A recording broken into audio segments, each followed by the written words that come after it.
이걸 알라는 게 아니고 그냥 대충 이해만 해보세요. 이게 사실 유도 전동기의 등가 회로는 변압기랑 똑같아요.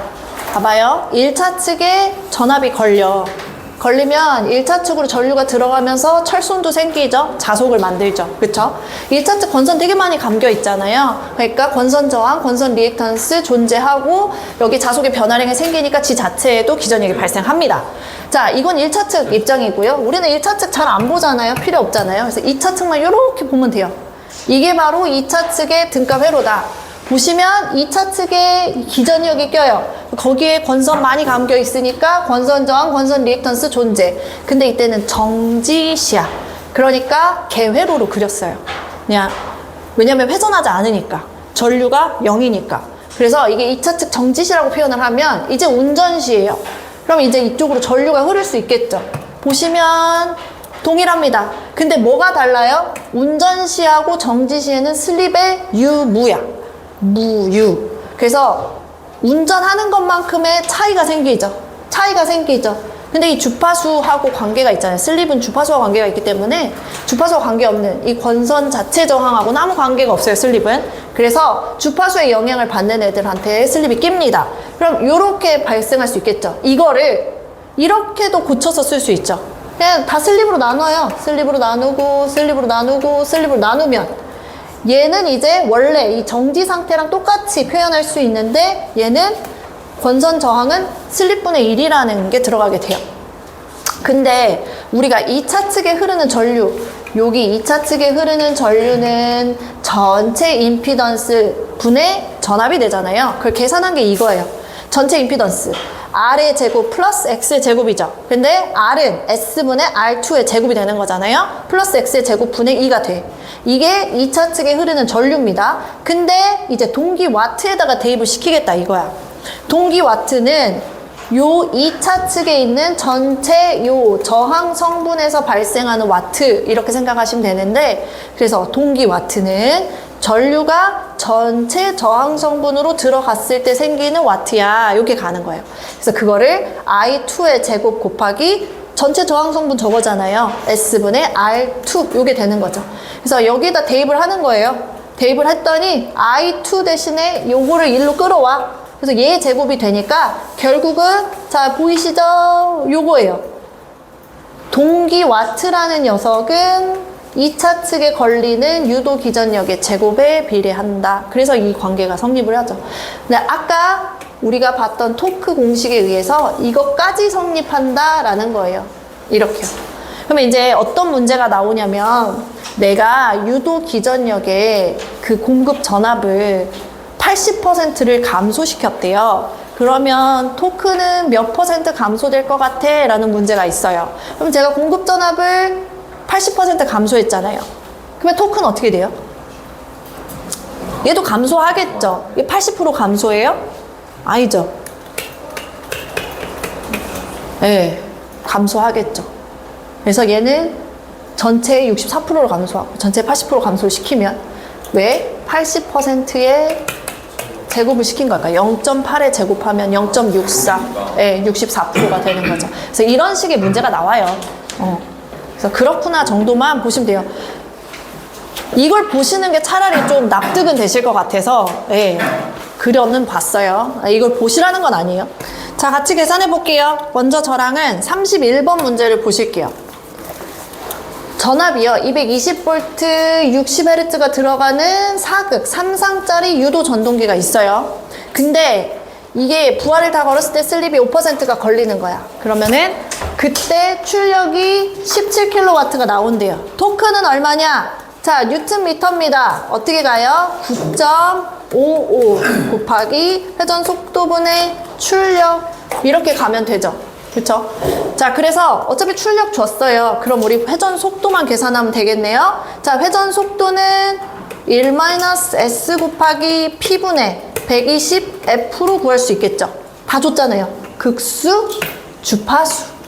그러니까 슬립도 줬으니까 이렇게 해서 구할 수도 있고요. 반면에 뭐 푸는 방법은 여러 개가 있습니다. 나는 이렇게 안 구할 건데 나는 여기다가 9.5 곱하고 동기 속도분의 입력값으로 할 건데 네, 이렇게 하셔도 돼요. 왜? 출력하고 입력도 무슨 관계가 있어요? 입력은 1 아니다. 얘는 P 아웃풋이 1-S 곱하기 P2의 관계가 있으니 이렇게 하면 또 구해지는 거잖아요. 그쵸? 그래서 두 가지 방법이 있으니 좀 더 쉬운 걸로 하시면 됩니다. 저라면 뭐 이거죠, 바로. 이게 하겠죠. 이게 더 쉬우니까. 그래서 계산하시면 된다. 방법은 여러 가지예요. 예, 답이 나오면 됩니다. 자, 다음 문제 볼게요. 32번 문제. 자, 여기서 동기 와트가 뭔지를 아셨다면 되게 빠르고 쉽게 구할 수가 있는데 이게 뭐지? 동기 와트? 아까 동기 와트는 뭐 0.975분의 1 곱하기 동기 속도의 토크 해가지고 구하는 거지. 이렇게 대입하셨던 분들도 분명히 계셨을 거라 생각을 해요. 이러면 약간 어려운 길로 가는 거고 그냥 바로 보세요. 슬립을 만들어요. 그쵸? 왜냐면 나는 P2를 구하면 되거든요. P2를 구할 거고 지금 여기서 P 아웃풋을 줬어요. 뭐 떠오르지 않아요? 떠오르죠? P 아웃풋은 1-S 곱하기 P2 여기 가잖아요. 그럼 여기서 얘 가지고 뭐 구할 수 있어요? 슬립 가지고 할 수 있어요. 어차피 똑같은 방식이에요. 이렇게 푸나 이렇게 푸나 똑같이 나올 거란 말이에요. 자, 슬립은 NS분의 NS-N이죠. 그래서 이걸로 슬립이 얼마가 나오면 이 얼마를 여기다 대입해서 출력을 줬으니 P2를 구할 수 있는 문제다. 그렇게 해서 P2를 구하면 되는 문제예요. 근데 여기에 이제 대입하면은 조금 복잡해지잖아요. 토크를 한 번 더 구해야 되거든. 토크는 0.975 곱하기 여기서 어디 구해야 돼요? 회전 속도분의 출력. 어차피 이 토크가 일로 들어갈 거니까. 그러면 약분되고 자, 회전 속도 1140 여기서 출력 12000 해서 구한 다음에 여기 동기 속도 1200 해가지고 P2 구해도 되겠죠. 그래서 이렇게 계산해도 되고 계산 방법이 이렇게 있습니다. 지금 제가 풀어드리는 문제가 중요하냐? 아니요. 그냥 이건 한번 풀어본 거예요. 네, 차라리 30번 같은 문제 잘 푸시면 돼요. 기능사에서는 이 정도 문제 냅니다. 32번 같은 안 나오는 32번은 잘 안 나올 거라고 생각해요. 왜냐면 제가 최근에 보거나 문제만 봐도 이 문제가 없었어요. 네, 그래서 이렇게 어려운 문제는 추세적으로도 기능사 문제를 어렵게 내고 있진 않거든요. 그래서 원리를 아냐 정도만 물어보지 이건 안 내요. 대신에 33번 같은 문제는 나올 수 있죠. 3상 유도 전동기 토크는 2차 유도 기전력의 2승에 비례한다. 이건 물어볼 수 있단 말이에요. 자, 34번은 이제 그거를 이해하느냐로 물어보는 거죠. 일정한 주파수 전원에서 운전하는 3상 유도 전동기 전원 전압이 80%가 되겠대요. 자, 그러면 토크는요 64% 이렇게 가는 거. 이런 문제는 나와요. 봤더니 자, 아까 토크는 동기 와트하고 정비례하더라 라는 결론이었어요. 그래서 여기가 토크축 혹은 입력축 이렇게 보시면 되고요. 이 가로축이 슬립축. 근데 슬립은 희한하게 큰 쪽이 속도가 0이잖아요. 그죠? 정지시가 되는 거죠. 그래서 여기고 뒤로 가면 갈수록 슬립은 작아져. 왜? 회전 속도가 빨라질 거니까.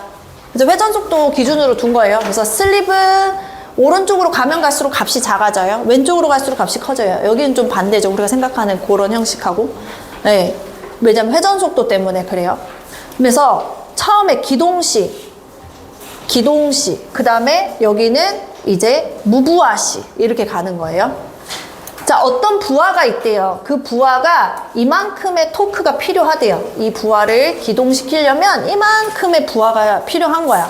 그러면 전동기 토크는 부하 토크보다도 좀 더 커야겠죠. 그래야 이 부하를 돌릴 수가 있을 거잖아요. 그래서 봤더니 지금 내가 사용하는 전동기는 이런 토크가 나온대요. 요렇게. 그래서 네? 저한테 말씀하신 거 아니죠? 아, 네. 그래서 이런 기동 토크를 가지고 있는 전동기를 사용합니다.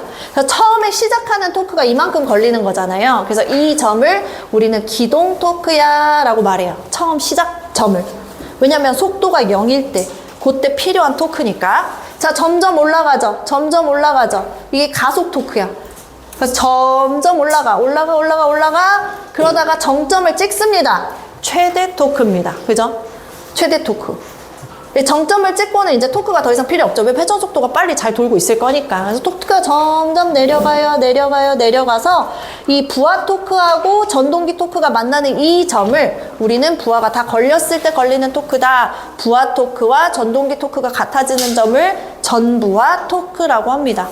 그리고 이론대로 하면 여기 있잖아요.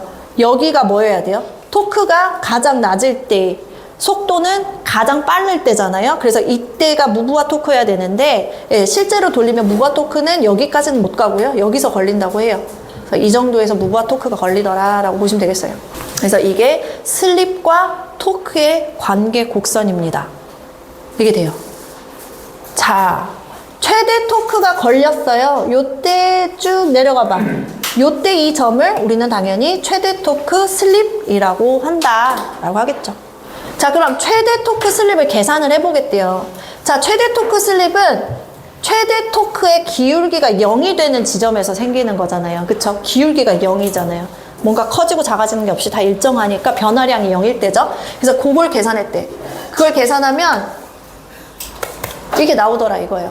최대 토크 슬립은 2차 측 권선 리액턴스 분의 2차 측 권선 저항의 관계를 갖더래요. 계산해보니까 이렇게 나오더래요. 자, 그래서 여기서 이제 잘 보세요.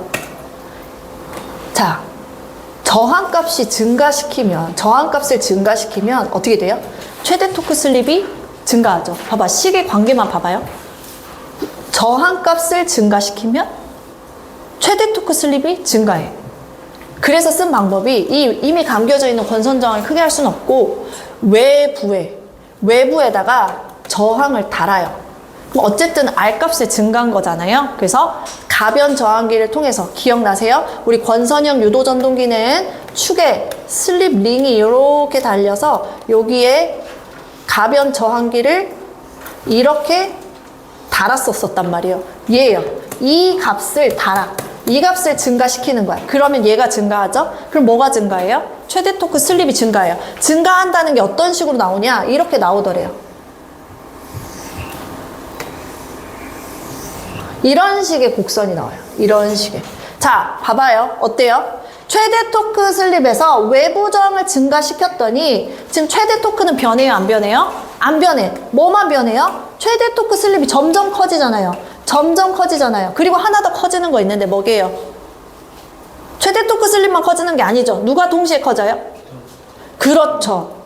봐봐요. 기동 토크가 계속 위로 올라가잖아요. 그쵸? 이거야. 유레카를 외칩니다. 오! 외부 저항을 달았더니 토크가 증가하네. 그것도 최대 토크는 변함이 없어. 그러니까 얘의 어떤 능력치가 더 증가하거나 이런 게 아닌데 기동 토크만 증가하는 거예요. 또 하나 생각해 볼까요? 우리가 기동 토크를 크게 했을 때 부작용이 뭐였어요? 내가 기동 토크를 크게 해주고 싶어. 토크를 크게 하려면 항상 토크는 누구랑 비례해서 나와요? 그쵸. 그러니까 전류를 막 넣어줘야지 토크가 커지잖아요. 근데 기동시키려고 전류 막 넣어주면 나중에 이 전류가 고장내죠. 무엇을? 그 기기를. 그래서 얘를 어쩔 수 없다. 감소시키자. 왜? 고장나면 안 되니까. 이렇게 갔단 말이에요. 근데 봐봐요. R이 증가해요. R이 증가한다는 건 전류가 어떻게 된다는 거랑 똑같은 얘기예요. 감소요. 두 마리 토끼 다 잡았어요. 기동 토크 올리고 전류는 내리고. 그쵸? 이거예요. 그래서 권선형 유도 전동기는 외부에 슬립 링을 통해서 이 가변 저항기를 부착해서 이 저항의 값을 증가시킴으로써 최대 토크 슬립 값을 증가시키고 그럼으로써 기동 토크 올라가고 기동 전류는 내려가고. 자, 질문 하나 더 해볼까요? 역률은 어떻게 될까요? 역률은 어떻게 되게요? 올라가요, 내려가요, 그대로예요? 자, 힌트. 저 지금 뭘 증가시켰어요? R 성분을 증가시켰죠. 역률 증가합니다. 그래서 역률도 증가해요. 역률도 증가하고, 자, 회전 속도는 어떻게 되게요? 증가. 자, 회전 속도 공식 어떻게 됐어요? 1-S 곱하기 NS. S가 커진다니까? 그러면 회전 속도 어떻게 돼요?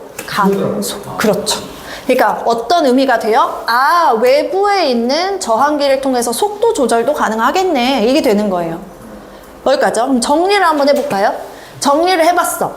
최대 토크 슬립에 이런 관계를 가지고 내가 외부 저항값을 추가해서 증가를 시켜봤더니 자, 뭐가 바로 커져요? 이 증가분만큼 최대 토크 슬립이 바로 커져요. 최대 토크 슬립 값이 커지니까 회전 속도는 감소, 기동 토크는 커져요. 최대 토크는 변화한다고 안 한다고? 안 한다고. 실상 얘 능력치는 변함이 없어요. 그래서 기동 토크는 커져. 자, 여기다 하나 더 써야겠죠. 기동 전류는 어떻게 된다? 감소. 하나 더 쓰면 역률은 증가. 이게 돼요. 자, 이렇게요. 외부 저항을 통해서 이런 얘네들의 관계에서 커지고 작아지고 커지고 작아지고 이런 거를 우리는 뭐 한다라고 하냐면 비례추이한다라고 해요. 비례추이한다. 그래서 외부 저항으로 속도 및 기동 토크를 조절한다. 비례추이한다. 비례추이할 수 있는 게 뭐냐? 기동 토크, 기동 전류, 역률, 슬립 이런 거 되겠죠. 얘네들은 마음껏 움직여요. 누구를 통해서? 얘를 통해서. 외부 저항을 통해서. 근데 외부 저항을 통해서 변화하지 않는 값도 있어요. 얘를 아무리 올려봐요. 아무리 내려봐요. 얘는 끄떡없이 계속 그냥 집값 그대로 유지해서 나오는 애들이 있어. 누구냐? 안 나왔네요. 누구냐?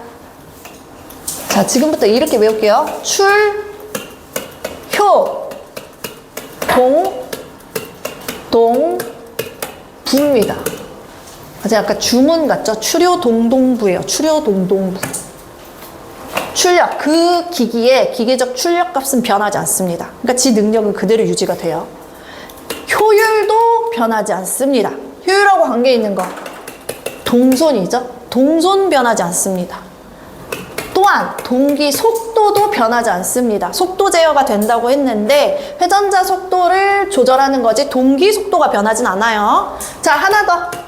부하요. 부하값이 또 변화하지 않아요. 그러니까 이런 녀석들의 공통점이 뭐냐라고 했을 때 어떤 뉘앙스예요? 얘가 이 기기가 나오는 그러니까 지가 보여줘야 되는 그 능력치에는 크게 영향을 미치지 않더라. 그죠? 과정에는 조금 더 뭐 기동 토크를 올려준다, 기동 전류를 낮춰준다 이런 건 있지만 어쨌든 결과값은 변하지 않는다는 거죠. 그래서 시험 문제는 요걸 줘요. 다음 중 비례추이가 불가능한 것이 뭐냐, 비례추이를 할 수 없는 것이 뭐냐, 뭐 이런 식으로 나와요. 얘는 할 수 없어요. 여기에 오답으로 같이 잘 끼는 게 바로 역률입니다. 사람들은 역률이 안 변할 거라고 생각하거든요. 역률은 변해요. 그죠? R값이 증가하니까. 비례추이가 불가능한 거.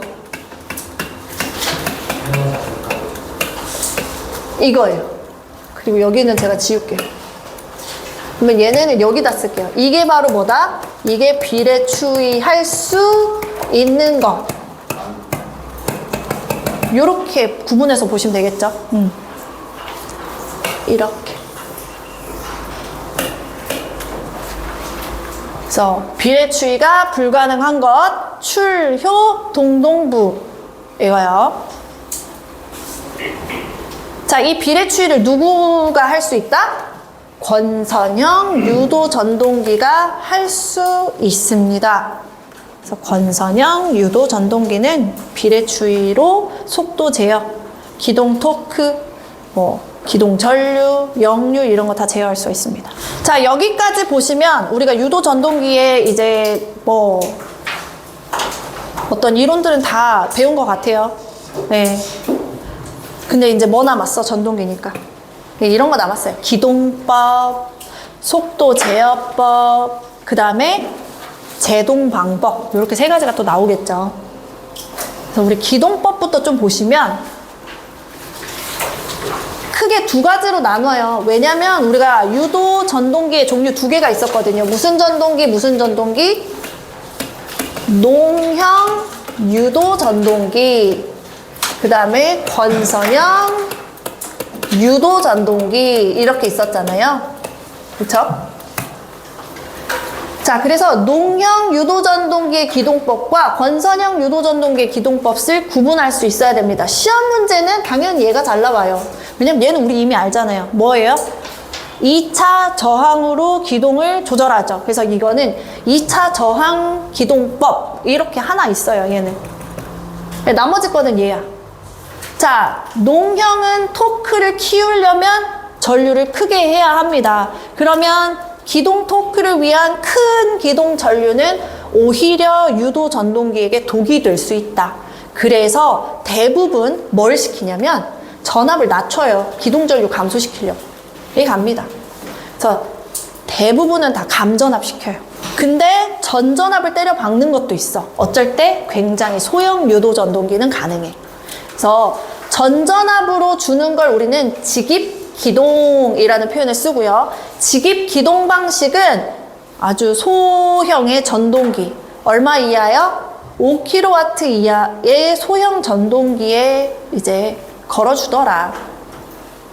기동 전류가 많이 커지지 않는 요런 애한테 쓰고요. 그 외에는 다 감전압을 시켜요. 자, 감전압 시키죠. 감전압 방법으로는 미리 보여드릴게요.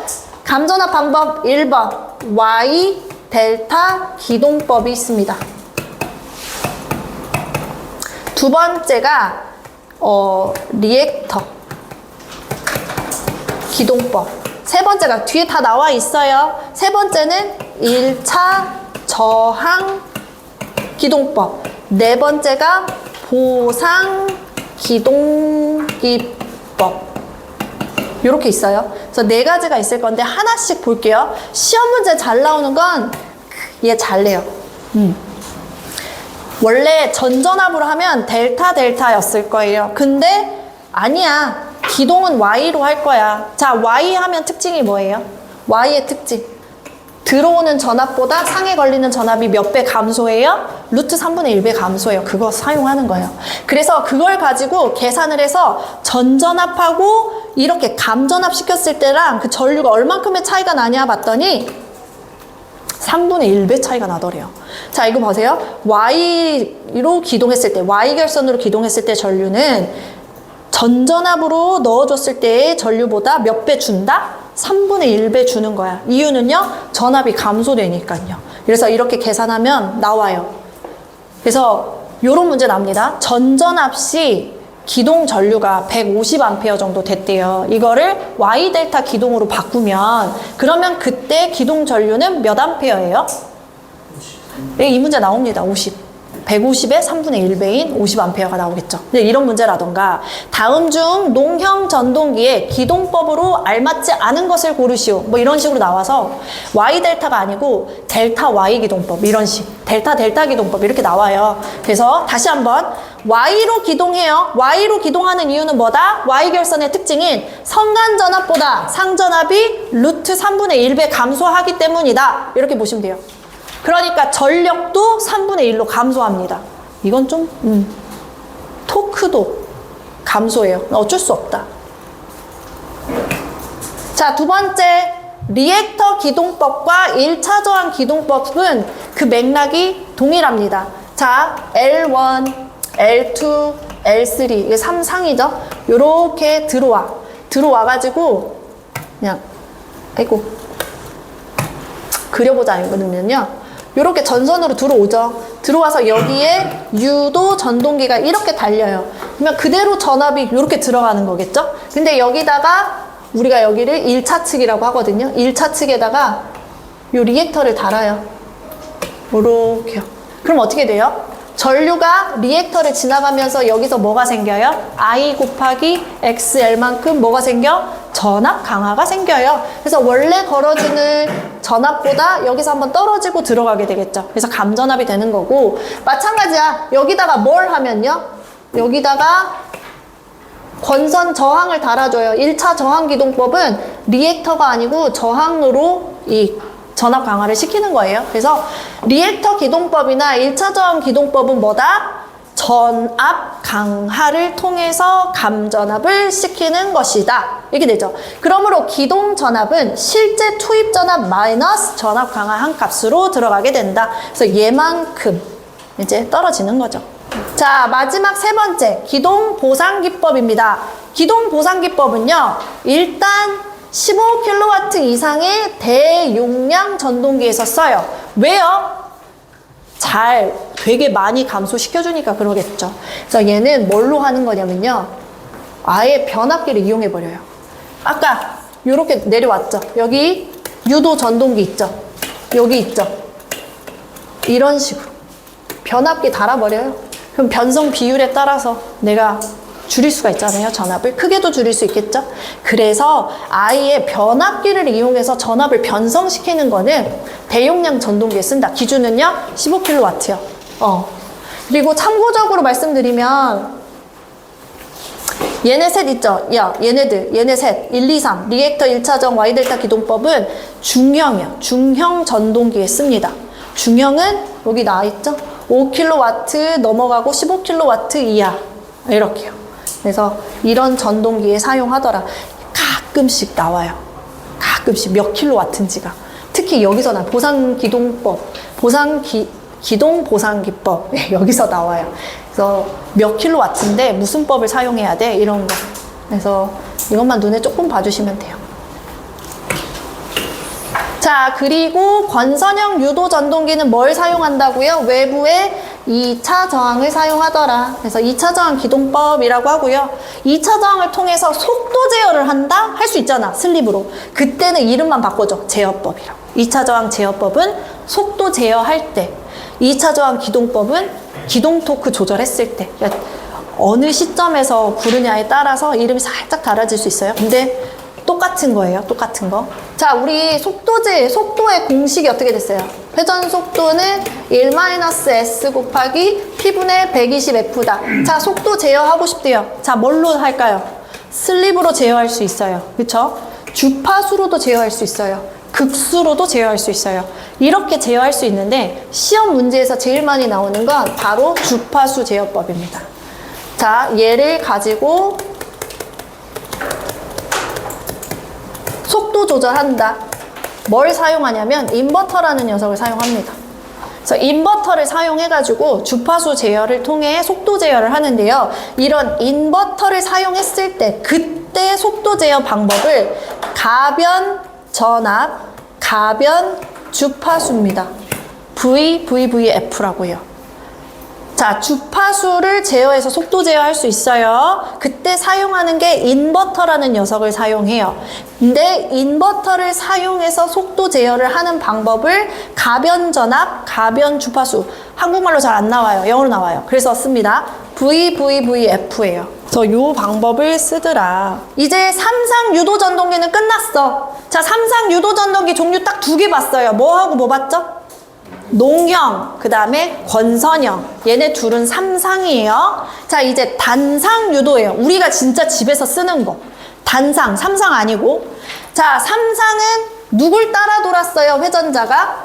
회전하는 자기장을 따라 돌았어요. 그쵸? 근데 단상은 삼상이 아니잖아요. 얘는 전압이 들어가잖아요? 그러면 자속이 어떻게 나오냐? 이런 자속이 나와요. 얘 회전하는 애예요? 아니잖아요. 그냥 왔다 갔다 하는 거죠. 그래서 얘를 교번 자기장 이렇게 왔다 갔다 하는 자기장이라고 했어요. 그럼 얘는 회전자가 절대 못 따라 돌아요. 쥐가 회전을 해야지. 그래서 여기에다가 이 교번 자기장을 회전 자기장으로 이제 바꿔주기 위해서 뭘 사용하냐? 173쪽 맨 위에 보, 조, 권, 선에 네모를 쳐주세요. 자, 173쪽 몇 페이지예요? 맨 위에 보면은 맨 첫 번째 줄에 보, 조, 권, 선, 따 필수예요. 단상 유도 전동기를 구동시키려면 반드시 보조권선이 필요합니다. 왜? 단상에서 나오는 자기장은 회전 자기장이 아니에요. 그냥 왔다 갔다 하는 자기장이에요. 그래서 반드시 보조권선이 필요하고요. 요 특징 하나만 알고 가면 되고, 이제 다음부터는 여기만 보시면 돼요. 여기서만 나와요. 안 나와, 그리고는. 자, 종류가 정확하게는 5개를 같이 보실 거예요. 반반 콘분쉐. 이름을 쓰면요. 반발 기동형. 얘는 반발 유도형. 콘덴서 기동형. 분상 기동형. 쉐이딩 코일형 이렇게 있어요. 이 순서가 무슨 순서냐? 기동 토크가 여기가 커요. 그러니까 반발 기동형의 기동 토크가 제일 커요. 반면에 쉐이딩 코일의 기동 토크는요, 제일 작아요. 그래서 기동 토크 순서대로 우리가 나열할 줄 알아야 돼요. 물어볼 거니까. 다음 중 기동 토크가 큰 순서대로 잘 나열한 걸 골라봐라. 뭐 이렇게 문제가 나와요. 반반 콘분쉐라는 거. 반발 기동형, 반발 유도형, 콘덴서 기동형, 분산 기동형, 쉐이딩 코일형 이렇게 있습니다. 자, 이제는 얘네들의 특징을 볼 거예요. 자, 반발 기동형은 우리 이미 봤어요. 기동 토크가 매우 큽니다. 얘가 얘의 특징이에요. 그 다음에 볼 거는 콘덴서 기동형. 얘는 뭐냐면요, 콘덴서 기동형은 효율이 되게 좋아요. 그래서 가정용 전자제품에 사용합니다. 효율이 되게 좋습니다. 이게 얘의 굉장히 특징이에요. 그리고 콘덴서 기동형이에요. 이런 영구 콘덴서 기동형이라는 말도 나와요. 같은 애예요. 얘나 효율이 굉장히 좋습니다. 자, 근데 굳이 우리가 둘 중에서 누가 더 좋냐를 따져본다면 누구일 것 같아요? 영구요. 쭉이란 뜻이잖아. 그죠? 그래서 얘가 좀 더 좋아요. 우리 책에는 문제가 있는데 어디에도 나오진 않았어요. 두 개가 다 보기에 나오는 경우가 있었어요. 그럼 그때는 영구 콘덴서 찍으시면 돼요. 그럴 경우가 거의 없다고 보시면 돼요. 나중에 보시면은 이제 당황하지 마시라고. 자, 그 다음으로 나오는 건 쉐이딩 코일형입니다. 얘는요, 역률도 안 좋아요. 효율도 굉장히 안 좋아요. 역회전도 안 돼요, 얘는. 그래서 소형 가정 전동기에 씁니다. 아주 소형인 경우에. 그래서 쉐이딩 코일형을 문제로 내는 경우는요, 역회전이 안 되는 게 뭐냐? 혹은 뭐 역률과 효율이 떨어지는 애가 누구냐? 뭐 이런 식으로 문제 냅니다. 그래서 그거 잘 골라주시면 돼요.